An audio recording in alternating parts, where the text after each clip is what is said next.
Welcome, everyone.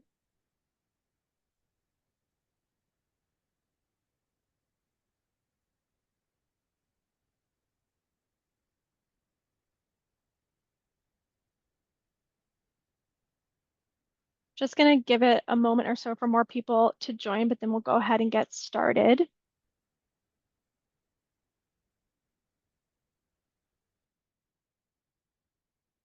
As people are joining, it'd be great if you could put in the chat where you're tuning in from, and in the spirit of Halloween, if you are dressing up for Halloween, what you're dressing up as, or if you're not dressing up, what maybe was your favorite Halloween costumes that you've worn so far.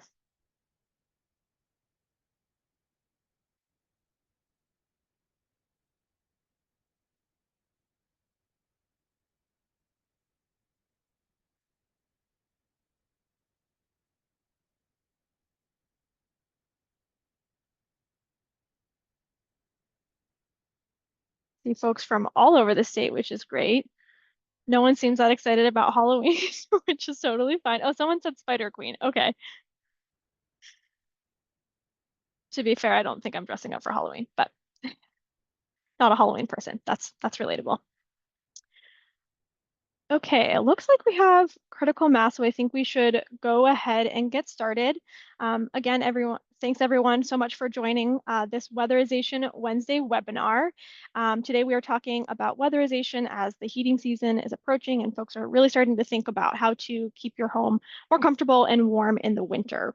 My name is Bekah Kuster. I'm a community engagement manager at Efficiency Vermont, and I'm very lucky to be joined by my colleague, Bruce Courtot, who is an energy consultant and will be leading a lot of today's presentation.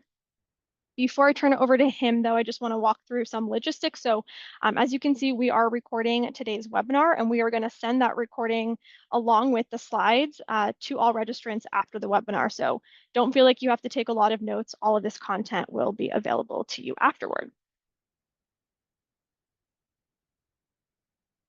And Bruce, can I just get confirmation of thumbs up that everyone can see these slides?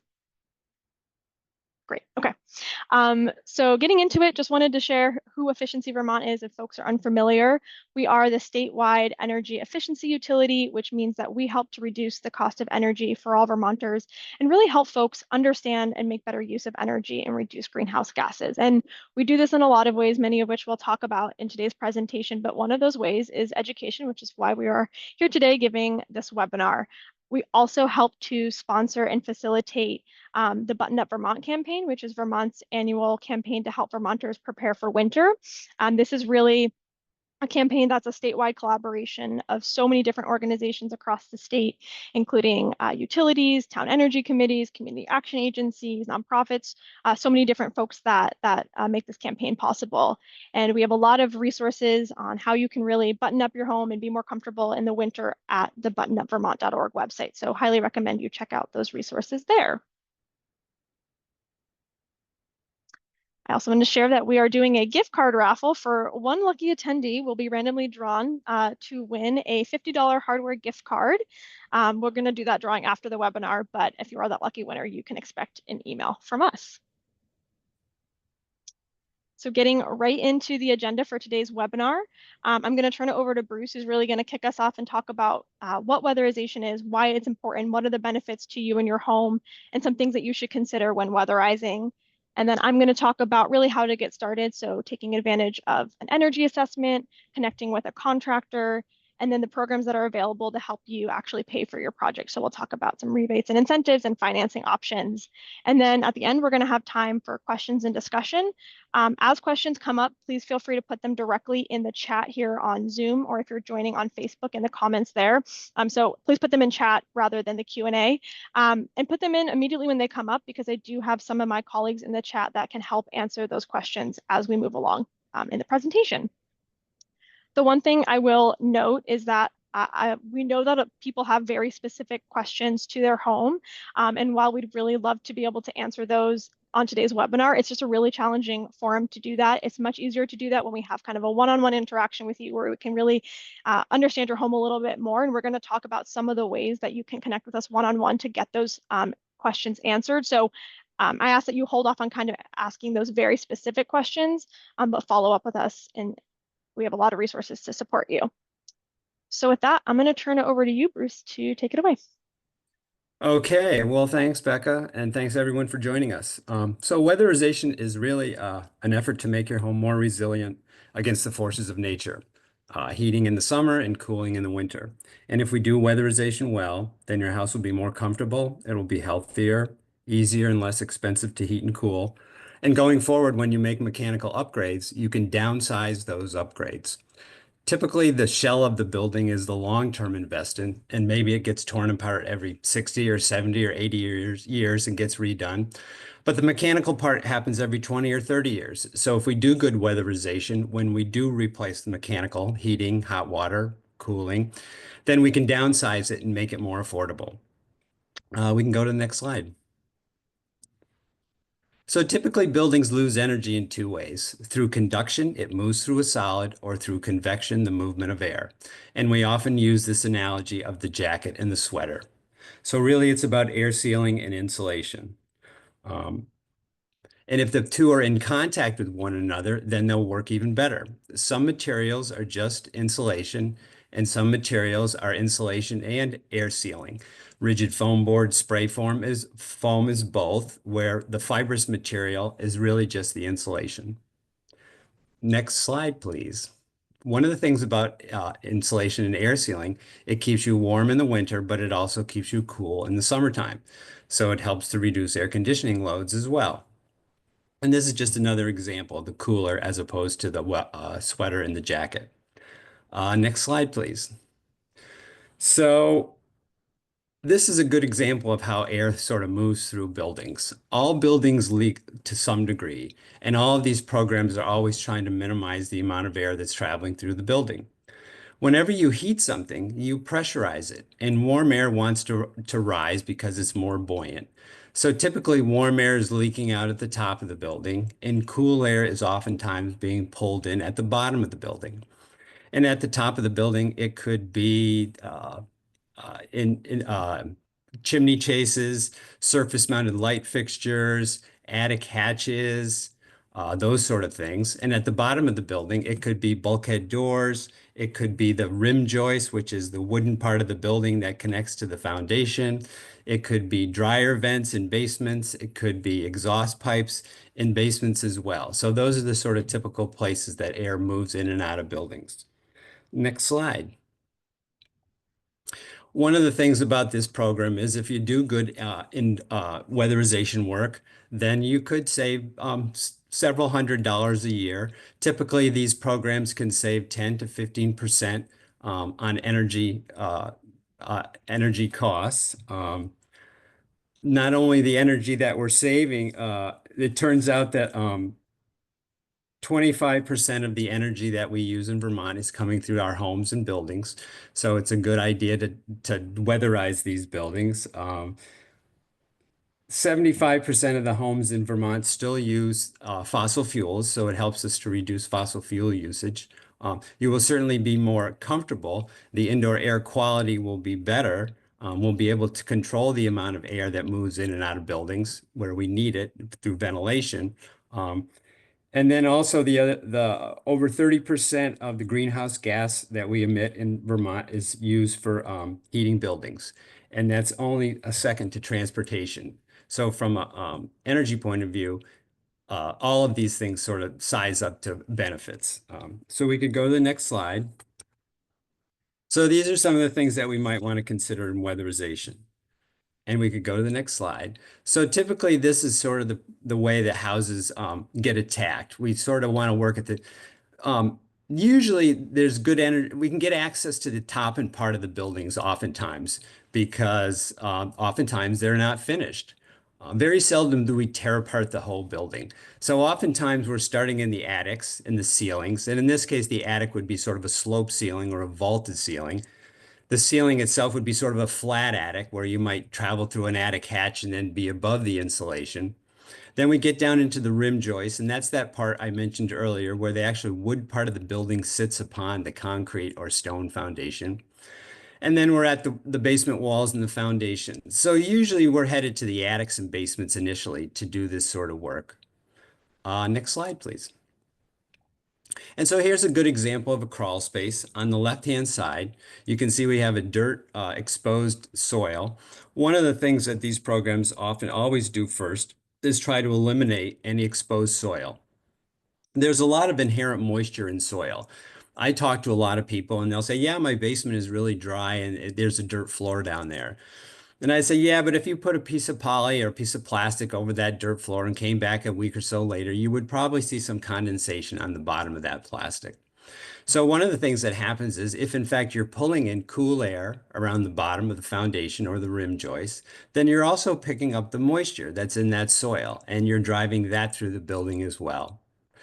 So in this particular image on the left, it's a stone foundation. It's had some work around the joints around the stone, but it certainly isn't airtight by any stretch of the imagination.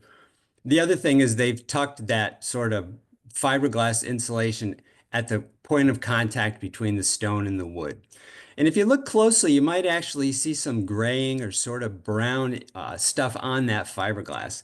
And that could very well be the dust that's been deposited on that fiberglass by the air that's being pulled through that assembly over many years. So normally the process here would be on the right-hand side. If you look all the way to the bottom, you can see the vapor barrier that was put over the exposed soil. That got wrapped up the interior surface of the stone foundation, and then they came back with closed cell spray foam, and they spray foamed from the connection of the wood to the foundation all the way down and lapped it over top of the the plastic that's on the soil. And so now this crawl space will probably behave a lot differently. The floors will run warmer. They'll be less drafty. There'll be less moisture in this crawl space, and the indoor air quality will be better as well because you won't be pulling in air from wherever it can get it. So this is sort of how they might do a crawl space. And the same thing would be true if you had a full foundation. If there was a slab on the foundation, a poured concrete floor, then you probably wouldn't be too concerned about air sealing that if the slab is intact, but you would certainly spray foam the wall. If this was a smooth poured concrete or block wall, then typically what they do is they glue rigid foam board to that smooth surface. So we could go to the next slide. So here's an example of, if we start at the left-hand image, in essence, this is sort of a house that the brown part is the framing, and then the white part is the insulation. And so at this point, it looks like that image is indicating that the insulation is level with the top of the framing. Typically, that framing would be 6 inches deep or possibly 8 inches deep. So we would have an insignificant amount of, we would want to be upgrading that amount of insulation in that flat attic.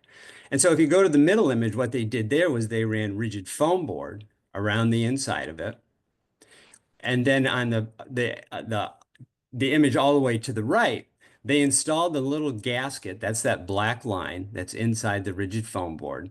And what they're going to do is they're going to drop that rigid foam block down against that gasket to make a nice air seal. And the rigid foam has a certain R value, insulating value, and that will increase the insulating value of the attic hatch itself. What we like to do is permanently attach that foam to the attic hatch. And then what they're going to do is they're probably going to come back in and then they're going to add some additional insulation. That's what that gray dam is around the opening. That's to stop the new insulation that's going to go in there from cascading down the attic hatch hole whenever anybody wants to go up in there. So they're going to add additional insulation over top of the framing to a new height. And so that's how they would oftentimes do the attic hatch and do the upgrade to the insulation around it. We can go to the next image. So in this particular situation, what they're showing here is the interior partition walls. That middle image with the little red lines on it is showing a place where they're trying to put some sort of sealant that will seal the area of the hollow wall below it. That's an interior partition wall, like a hallway or a closet, like upstairs. And it's not uncommon if you had fiberglass insulation. If you lifted up the bat of insulation that intersected that wall, you very well would see a black line of dust that parallels that plate. That cavity is hollow. There's no insulation in it, and no one ever really made an attempt to air seal it. It's full of penetrations with plugs and switches and baseboard and door casings. And so that warm air, when the building is warmer than the outside, there's a mild pressure. And that pressure gets into that wall cavity and it drafts up through that hollow cavity and escapes up into the attic. So one of the things that they often want to do before they add more insulation is to air seal the top of that plate. And also that penetration in the image all the way to the right, there's a wire and that goes to a light switch probably and goes to a surface mounted light switch. And so they want to be really air sealing all those penetrations before they add additional insulation. So we could go to the next slide. Some of the things that we sort of think about is we need to address health and safety first. You know, occupant safety trumps efficiency, right? We don't want to make people unhealthy. We don't want to make these houses unhealthy. So we need to be concerned about moisture, where it's coming from, where it's going to go. Is it going to get in the way of things, right? We don't want to be air sealing or gluing rigid foam board to a basement that has water cascading down it whenever there's a big rain. We also need to be concerned about asbestos removal if there's old pipes that have asbestos insulation, or if there happens to be vermiculite, which is a type of insulation that was used in the past. Sometimes it has asbestos in it. We can't disturb it. Sometimes we need to be concerned about structural damage. And the other thing is now we're starting to really be more conscious of being more resilient in the whole idea of these reoccurring flooding episodes. You know, how is that going to really affect the work that we need to do? And we really just need to think about how the building behaves before we move forward. The other piece that we often, I know there's a lot of questions about windows. And so one of the thing about windows is, and very seldom do you find any of these energy programs that will incentivize windows. It's much more cost effective to incentivize attic insulation or basement insulation or air sealing than it is windows. Glass is a sort of mediocre material when it comes to its insulating properties. And so our sort of one of the theories about windows is going back to conductive and convective heat loss. We sort of know that glass is very mediocre from a conductive energy heat loss point of view. But from a convective heat loss, if we can slow down the air that's moving through the window by reglazing or recaulking or putting new latches in, somehow weatherize the existing window itself, then oftentimes there's some good energy savings there. You can do things to upgrade existing windows, exterior storms, interior storms. We might talk a little bit about window dresser, which is an interior storm insert that gets set into the window. The other thing that people use sometimes is the honeycomb shades, both from a heating and cooling point of view. Oftentimes, east and west facing windows can allow a lot of warm sun into the building in the summertime. And so people are starting to be a little more cautious about trying to keep the heat out of the building. And it's much easier to deny heat into the building than to try to get it out of there once it's in there. So that would be one way to think about upgrading existing windows. So we could go to the next slide. So one of the things about indoor air quality is that it generally improves when we do weatherization. Oftentimes, if a building isn't weatherized, we have no idea where those leaks are coming from. Could they be from an attached garage where we might have lawnmowers and cars and that sort of thing? Is it coming from the basement where the cat litter box is? Any of those places where air can get through the building, it's going to come through. And so when you do good weatherization, you actually have the ability to control those things. And then it also allows us to do proper ventilation, to sort of ventilate where we need to in bathrooms or kitchens where we need exhaust fans. Um, One of the things that really helps with this is working with someone who has experience doing this, has the equipment, has the proper tools, that sort of stuff. Infrared cameras, blower doors, and then those are typically the ones who have the equipment to do the insulating as well, either blowing cellulose or possibly foam installers, that sort of thing. So we could go to the next slide. And so I think it's back to you, Becca. Yes, thank you, Bruce. That was really helpful information. And now we all know why we should be weatherizing. So I can talk about how you can actually get started with a weatherization project. So one of the first things that you might consider doing is getting an energy assessment. An energy assessment is really great because you can access a home energy expert who can provide guidance on the kind of specific issues of your home in specific areas for improvement, and then provide a list of recommendations for those improvements. One of the types of assessments, there's different types, but one is Efficiency Vermont offers a free virtual home energy visit with one of our energy experts like Bruce. So that's a virtual call, so via video chat or over the phone, where they'll help assess your home, help you understand where you might be losing energy, and then provide, again, that personalized list of recommendations for projects that you can take on. So that could include weatherization, but it can also include things like heating system upgrades or appliance upgrades. So that's an option, and that's completely free. If you're a Vermont gas customer, so they serve the northwestern part of the state. So if you're on natural gas, they have a home energy evaluation that you can take advantage of. And then there's also energy audits, which there's not really a standard definition for an audit, but they tend to be more comprehensive, include things like a blower door test, the use of an infrared camera, which Bruce had mentioned in the previous slide. And so you would get an energy audit with an efficiency excellence network contractor. These do have costs. The costs vary depending on the contractor, but there is a federal tax credit that you might be able to take advantage of. But of course, you want to talk to a tax professional. If you want to sign up for Efficiency Vermont's virtual home energy visit, we have a link here at the bottom of the slide, and we can definitely put a link in the chat as well. So really, when you're ready to get started with a weatherization project, the next step is really connecting with a contractor. And we have a tool on our website where you can connect with one of the Efficiency Excellence Network contractors, which is our network of contractors, retailers, installers that are really trained to deliver the highest energy efficiency services and technologies to customers. And importantly, they are trained to consider health and safety components of a project too, which is really important in particular with weatherization. And EEN members actually have access to certain Efficiency Vermont incentives and financing options, which I'll talk about in just a moment. But if you want to connect with a contractor, again, we have this great tool on our website called Find a Pro Retailer. You can type in the type of work or select the type of work you're looking for, so insulation and air sealing, and then put in your zip code, and it will generate a list of contractors that can do that work in the area. So we know a lot of people have questions about actually how to pay for these projects, and there's a lot of programs from Efficiency Vermont, but also our partners that can support you with paying for that project.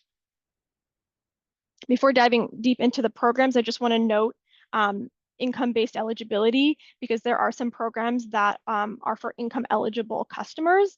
And so this is the table that shows that eligibility. And I wanted to highlight this just to note that oftentimes when we're talking with folks, they kind of immediately don't think they might qualify for some of these income eligible rebates. And I just wanted to show that they're the programs actually have pretty high income limits. So for example, if you live in Addison County and you're a household of two, you could be eligible for these income-based rebates if you made 104,650. And similarly in, let's say, all other counties outside of the ones listed above, if you were a one-person household, you'd be considered low income at 57,300. So you might be actually surprised what you could qualify for, and that you might actually qualify for some of these income-based rebates. So just keep this table in mind, and maybe you can kind of identify where you fit into this. And as I talk through these programs, you can see if you might qualify. So we know that many of you, just based on the very old housing stock that Vermont has and kind of funky housing stock, that you might need to make some repairs to your home before doing weatherization. Bruce mentioned some of those things, including, moisture and some structural issues that might need to be addressed before a weatherization project is completed. And so to address that, we actually launched a new program called Home Repair on the 1st of this month to support low and moderate income customers with up to $15,000 per household for home repairs that are necessary to move forward with a weatherization project. So those could include things like roof repair, foundation repair, drainage, plumbing, all the things listed here and more. But it is important that this program is really intended for folks that have a current barrier to doing weatherization and really need to address that before they can move forward with the project. So if that's you, definitely recommend learning more about the program and seeing if you qualify. There's also free weatherization offered through the Weatherization Assistance Program, which is administered by Vermont's 5 community action agencies. So this is free weatherization services for low-income households. That includes manufactured households as well. So if you think you might qualify for this program, highly recommend you contact your local community action agency because we would love for you to be able to take advantage of free weatherization. If you don't qualify for that program, Efficiency Vermont has a weatherization program called Home Performance with Energy Star. So when you work with an efficiency excellence network contractor to improve your home's insulation and air sealing, you can receive 75% of project costs back up to $4,000. And again, if you're income eligible, so that's lower moderate income, you can receive 75% of project costs back up to $9,500. And there are also federal tax credits, but again, it's important that you work with a tax professional and see if you might qualify for those. If you're a Vermont gas customer, they have their own weatherization program. As you can see, there's weatherization for single family and multifamily homes. They also do have some income qualified rebates and their own financing through Green Mountain Credit Union. So if you're a Vermont gas customer, definitely follow up with VGS to see how you can get started with that program. Bruce mentioned windows earlier and just some of the things that you might be able to do to improve their efficiency. And one way we are able to support that is through our do-it-yourself or DIY weatherization rebate. So this is really intended to kind of do some small projects around your home to really increase comfort. So you're not going to see the same savings as you would with doing a really comprehensive weatherization project, like something through home performance, but you will definitely increase your comfort, which I know is really important to folks. So if you complete 3 eligible projects, you can receive up to $100 to cover the cost of materials. And those projects can include some air sealing and insulating attics and basements, weatherizing windows and doors, installing new windows or storm windows, or as Bruce mentioned, those kind of window inserts, or insulating hot water pipes. And there's actually a whole list of projects that are eligible for this rebate, which we can share a link to. And some also tips for how to do these projects if you haven't done these before. I'll also just note that I don't know if we have any renters on the call, but if you are a renter, just know that you actually can really access all of these programs, but the really important thing is that you work with your property owner because in most cases, they're gonna actually be the ones responsible for the upfront cost and receiving that rebate. So please reach out to us if you have questions, and if you're a renter, we can definitely help you kind of navigate the different programs and what might work for you. Of course, with DIY, you could, of course, purchase the materials and do it yourself, but it is, again, important that you work with a property owner if you're making any changes to your apartment. Last thing I want to note is just, or caution, I rather, is that comprehensive weatherization, like a home performance program, for example, is really not a do-it-yourself project. The EEN contractors are really qualified. They're essentially building scientists, so they're not only, versed in how the different processes and materials to weatherize, but also in ensuring the health and safety of your home, which is critically important. So if you're trying to do a comprehensive weatherization project, it's really important to work with a qualified contractor to do that. We also have some financing options available to help bring down that upfront cost. The first one is our home energy loan.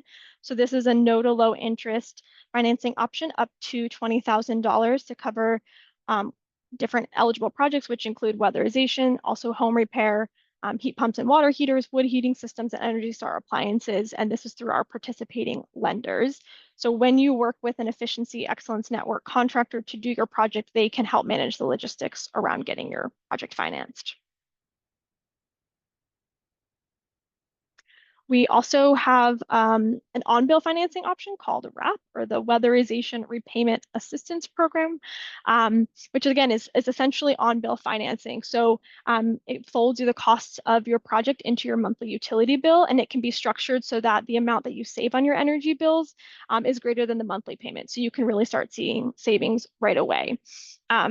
The important thing about this is the project has to include weatherization, but you can also pair efficient space or water heating into the project. And you do have to work with one of the participating contractors, and you can find that on our Find a Pro page.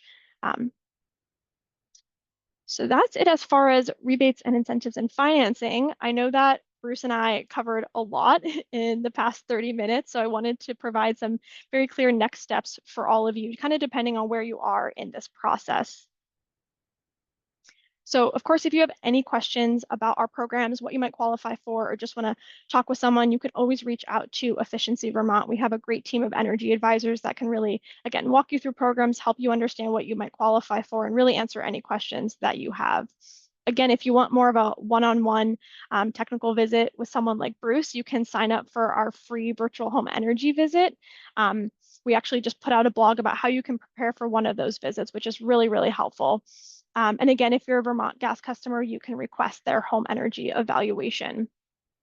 Again, if you are ready to move forward with weatherization, you know you need it and you want to get started, the next step is really connecting with a contractor. So again, you can use that Find a Pro page on our website and connect with a contractor right away. And I just note that I think we all know that contractors are booking out.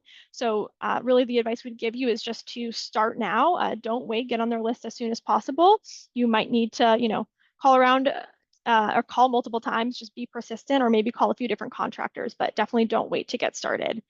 And then also just want to, again, remind folks that if you are low income and think you might qualify for the Weatherization Assistance Program, definitely reach out to your local community action agency to get started.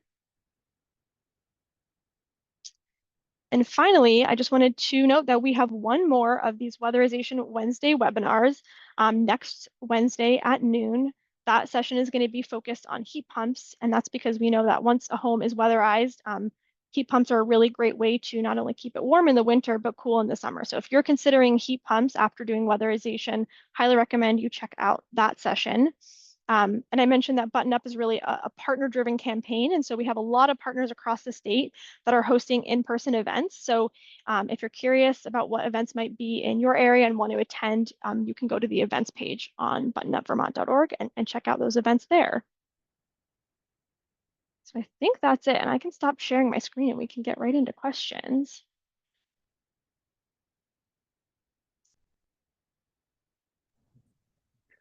Alrighty. Yeah, go ahead. Someone was at, do you recommend spray foam in the basement on a pile stone foundation? If so, just down below the rim or all the way to the floor. So if there's no moisture issues with the wall, it's dry, it's solid, it's sound, it's been there for a long time, then oftentimes you would spray foam all the way down to the floor. If as you go deeper, the ambient temperature of the Earth is about 55 degrees. So the bottom of that basement is going to be 55 degrees, and normally you'd want it a little bit warmer than that. Some people sort of say, "Hey, why do I have to go all the way down to the floor? Why can't I just go part of the way down?" You could go part of the way down, but if you have the crew there and the gang is all ready to roll, it's really more cost effective to do the whole wall because there's heat loss all the way down the wall, and the further you go, the more that you will eliminate. And you'll also, if it's a stone foundation, you'll also have good air sealing as well. And oftentimes that's spray foam that they would be using, right? Great. Thanks And for noting the only that. other Yeah, piece I'd go say ahead. to that, if in fact, ideally what you would want to do is spray a little bit of foam to the bottom of the floor deck, right? Now, if it's an older house, you'll have a rim beam. If it's a newer house, you'll have a rim joist, and that will sit upon the stone. And so ideally, you'd want to do the whole wall, right? Sometimes people in the past have had concerns about, oh, I don't really want to spray foam against that beam because then it will get moist or it'll get, if in fact the beam is sitting in water on the outside of the building, then that is a more serious concern. But ideally, the whole idea of not spray foaming the beam over time is sort of dissipated because that beam has the ability to dry to the outside. And if it should not be sitting in a puddle of water on the outside. And so oftentimes early on, people were concerned about not doing the rim joist or not doing the beam. But for the most part, that piece of wood should be up and out of the moisture and should be able to dry to the outside. And so oftentimes they actually spray foam that whole assembly. So you get really good air sealing. And the wood is only R1 per inch. So you get some additional insulation on the wood as well. So that would be the recommendation. Thanks, Bruce. We did get a question about windows, and I'm trying to find it now because I lost it. Um, oh Yeah, yeah, I what think if they this, have single pane windows yeah, that yeah, have broken frames? Is that yeah. still worth replacing? And I just want to note, I think Bruce, you tried to put something in the chat, but I think it only came to panelists. But on top of that, I know that one of my colleagues, Anna, had put a blog in about when to repair or replace your window. But Bruce, just curious if you can speak at all to Yeah. that. Yeah. If the frame is shot and it's a single pane window, it's time to pony up the money. Windows are very expensive, and I think that's why everybody's always asking about where's the incentive because and we all recognize that. So yeah, it sounds like that window could certainly need some replacement. Yeah. Um, Great, thank you. And now there's another question here about the removal of vermiculite in an attic. Ideally, you do not want to be disturbing vermiculite. It needs to be removed by a certified person who does that sort of work. It needs to go to a proper place for its final resting uh, place. But there is this thing called zonalite, which is a class action suit filed against Grace, who was the original manufacturer of that product. So there is some financial money that's available through that grant for the removal and remediation of vermiculite. Also, you can use that home repair loan towards that as well. And you can also use part of the energy loan for health and safety measures. And so it's always a shame because typically, even the weatherization programs, when you find vermiculite in like an open attic and it needs some attention, historically they've just sort of say, hey, we cannot disturb this, so we have to walk away. And it's always been sort of a tearjerker for people who say, wow, we're just going to turn our back on this. So if in fact you can get it out of there, it's incredible how clean it will be like your grandmother's kitchen. It's like the most incredible. When they do their remediation, it is spotless. And then you can come in and really do some nice air sealing and insulation at that assembly. And then it's taken care of forever. So I'd certainly encourage people to think about doing that. Yeah. Thanks, Bruce.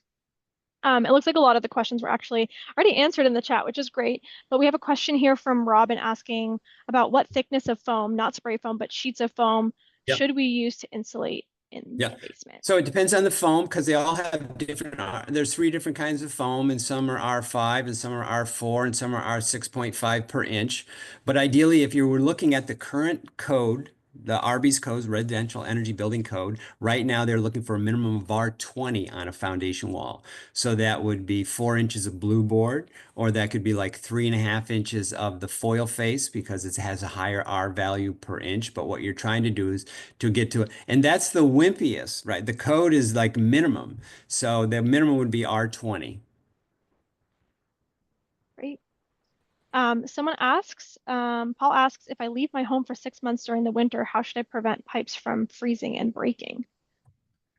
Well, you could drain the whole building if you wanted to. And sometimes people do that. Then everything sort of it does freeze. But if you don't want it to freeze, then you would need to keep the areas where there's liquid that's capable of freezing at 32 degrees above 32 degrees. And there's a multitude of ways of doing that, either isolating them, but keeping the heat on low. So you sort of have to make do I want to drain it all and let it go below freezing? Or do I want to keep it just above freezing? And so the strategies would be different, right? Great. Um, Trying to see if there's any other Do I need to use questions. a contractor to do drainage work pre-weatherization? We have water issues. So, yes, you would need to you would have to have a contractor who would do the excavation work and do the drainage. You could work with one of our weatherization contractors who might steer you towards that kind of contractor. They could be independent of one another. For the most part, I don't believe our weatherization contractors are going to offer that service. They're going to work with another general contractor who works in excavation and drainage. When it says, oh, the other part to that, it says no gutters. Typically basements take on water in two ways. It's either bulk water coming off the building and eventually getting into the basement. So if in fact you can use gutters and downspouts to move the water away from the foundation, that could alleviate a lot of what's going on here. Sometimes there's springs, sometimes you're at a low water table. There are other ways that water gets into basements. And generally what's happening there is you're going to some sort of sump pump and you're accumulating that water in a low point and you're pumping it out of the basement. I just saw a question about if there are federal tax credits available for windows, and I know there are. I don't know the number off the top of my head, but I can try to find it. But again, it'd be important to work with a tax professional. Um, But I can yes, tell I you know a there little bit are. about that. It's Great. 30% of the cost of the window, up to $600, but it is an incredibly high performing window that you need to buy to get to that tax credit, right? Um, and so I'm not discouraging you from going there. It would be a great idea. You'd end up with a really good window. But once again, and I did a little research on that. So it's only going to be $600, 30% of the cost, and you're going to be buying a window that's going to cost, well, depending upon how many windows, but they're really looking for a high performance window to meet that threshold. Thanks, that's helpful, Bruce. So we have 34 windows, they're double pane, and we think they installed 66, but they're drafting and trying to figure. So the windows are what, 30 years old. They're double panes. Once again, if you can address the drafting of the window through caulking or sealing or reglazing or latches, then usually that's a pretty good route to go. If the windows, sometimes a thermal pane window, if the seal breaks, it will fog up. And what's happened to it, it's no longer airtight and moisture can get in there. And then when it cools off outside and there's more moisture in the window than there is outside, then it will fog. And then if it gets warmed, it can, fog and unfog. I don't know for a fact that it really affects the total performance of the window. I mean, if it's a hole as big as a golf ball or something, then yeah, it's going to really affect the performance of the window. But if it's just fogging, but if they're not fogged and they're still clear, then oftentimes you can upgrade the performance of that window through exterior storms, interior storms, the window dresser that we mentioned earlier, interior shades. And if you're talking about 34 windows, um, you probably would be rather surprised at how expensive 34 windows to replace might actually be. But it's certainly worth, there's plenty of people out there who will come and give you a quote, and that will help you probably to decide um, which avenue to take. Yeah. Great. Well, Bruce, unless you're seeing other questions in the chat, of course, people feel free to continue to put any questions you have in the chat, but I'm not seeing any new ones. So, yeah. So I think I answered the vermiculite remediation is part of the there's the wrap. There's a question about wrap. Yeah, and there were some answers in the chat about, which utilities are participating with RAP.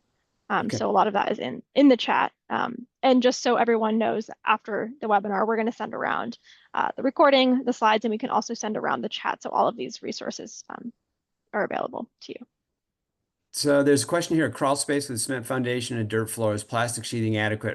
So the plastic sheathing is only a vapor barrier. It's not insulation, right? So you need to do both. You need to seal well, if there's you need to seal the dirt with the the plastic, and then the spray foam is going to address the conductive heat loss.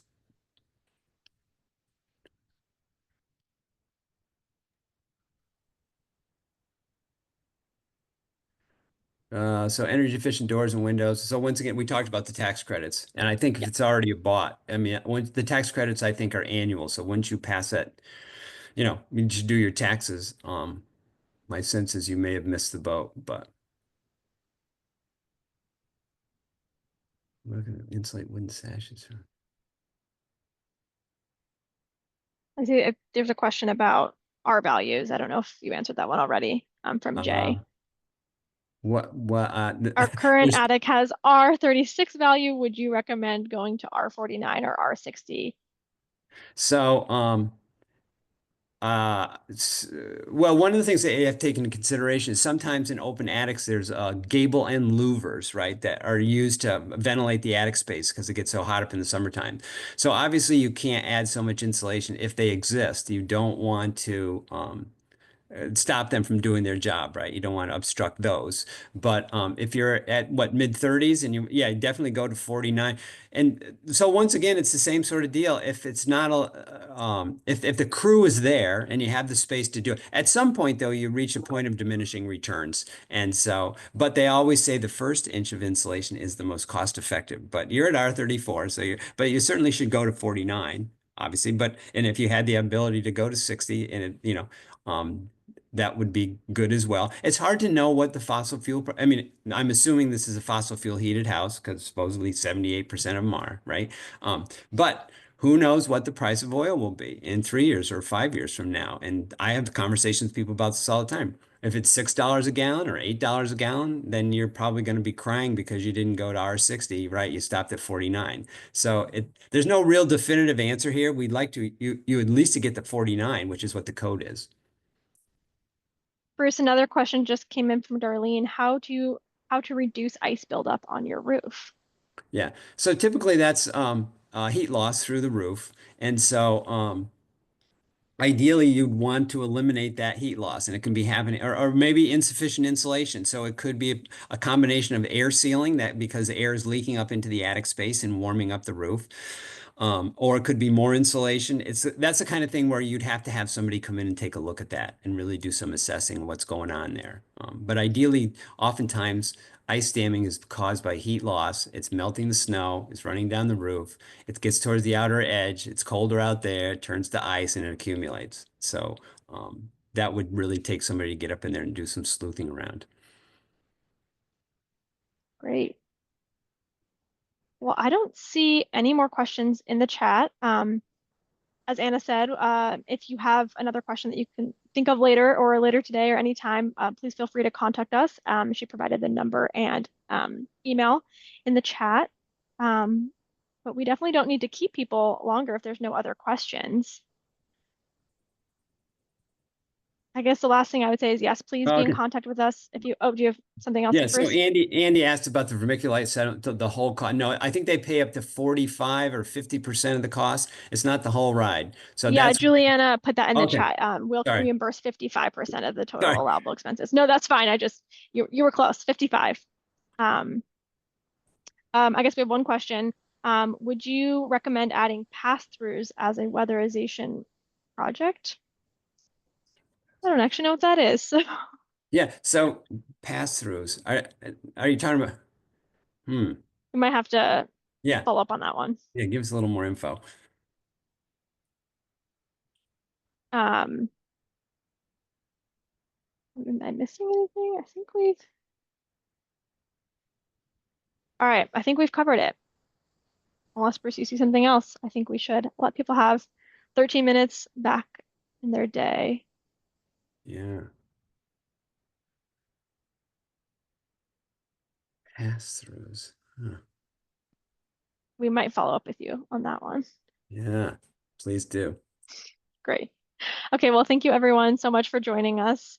Yes, again, if you're interested in heat pumps, please join us next Wednesday at noon.